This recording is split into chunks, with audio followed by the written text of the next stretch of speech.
வியாசர் அனைவரையும் அழைத்து கொண்டு குசஸ்தலி என்ற இடத்திற்கு வந்தார். மற்றொரு தனி தீவில் உற்சவத்தில் இருந்த கிருஷ்ணர் இதை அறிந்து கொண்டு தூங்கிக் கொண்டிருந்த பலராமரை விட்டுவிட்டு தன்னோடு அக்ரூரர், சினி, சத்யகன், கதன், வசுதேவர், தேவகி, புத்திசாலியான ஆகூகன் அனைவரையும் அழைத்து கொண்டு துவாரகைக்கு வந்தார். வந்திருந்த நாரதர் மற்றும் பிற ரிஷிகளை பூஜித்து நலம் விசாரித்தார். இந்திரன் விவாகத்தை பற்றி கேட்க அப்படியே ஆகட்டும் என்றார் கிருஷ்ணர். ஆகூகன், வசுதேவர், அக்ரூரர், சாத்யகி ஆகிய நால்வரும் இந்திரனை பார்த்து, தேவர்களுக்கு தேவனே, உலகத்துக்கு தலைவனே, உலகை காப்பவனே, உனக்கு நமஸ்காரம். உலகை ஜெயிப்பவனே, பிரபுவே, நீங்களே கேட்டதனால் நாங்களும் எங்கள் சுற்றத்தாரும் கிருதார்த்தம் அடைந்தோம் என்றார்கள்.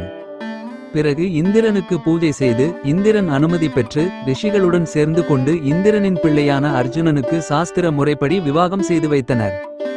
அருந்ததி, இந்திராணி இருக்க இவர்களோடு ருக்மிணி தேவி, தேவகி சேர்ந்து கொண்டு சுபத்ரைக்கும் அர்ஜுனனுக்கும் மங்களமான உபசாரங்கள் செய்தனர். காஸ்யப ரிஷி ஹோமம் செய்தார். சபையில் இருந்த நாரதர் போன்றவர்கள் அர்ஜுனனுக்கு ஆசிர்வாதம் செய்தனர். அனைத்து தேவர்களும் இந்திரனை ஸ்தோத்திரம் செய்ய இந்திரன் திக்பாலர்களுடன் சேர்ந்து கொண்டு அர்ஜுனனுக்கு ஸ்நானம் செய்து கிரீடம், தோல்வளைகள், கழுத்தில் ஹாரங்கள், தோடாக்கள், குண்டலங்கள் அணிவித்து இரண்டாவது இந்திரனைப் போல அலங்கரித்து அர்ஜுனனை தழுவிக்கொண்டு மகிழ்ந்தான். அதேபோல சுபத்ரைக்கு இந்திராணியும் யாதவ பெண்களும் அருந்ததி போன்றவர்களும் அலங்கரித்து மங்களம் செய்தனர். அங்கு இருந்த தேவலோக பெண்கள் தங்களின் நகைகளை சுபத்ரைக்கு அலங்காரம் செய்து அவளையே இந்திராணி போல அலங்கரித்தனர்.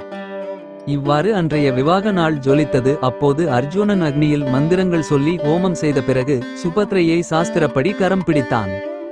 அப்போது அவர்களை பார்ப்பதற்கு இந்திரன் இந்திராணி போன்றே அனைவருக்கும் தோன்றியது.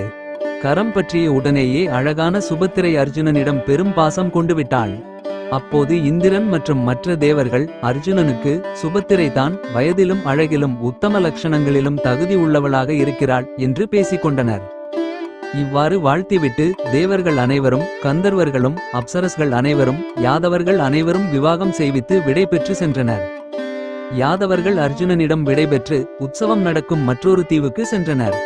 அப்போது ஸ்ரீ கிருஷ்ணர் அர்ஜுனனை பார்த்து, அர்ஜுனா, 22 நாட்கள் இங்கேயே வாசம் செய். சைப்யம், சுக்ரீவம் போன்ற குதிரைகள் பூட்டப்பட்ட என்னுடைய ரதத்தில் சுபத்திரையை கூட்டிக் கொண்டு காண்டவபிரஸ்தம் செல்.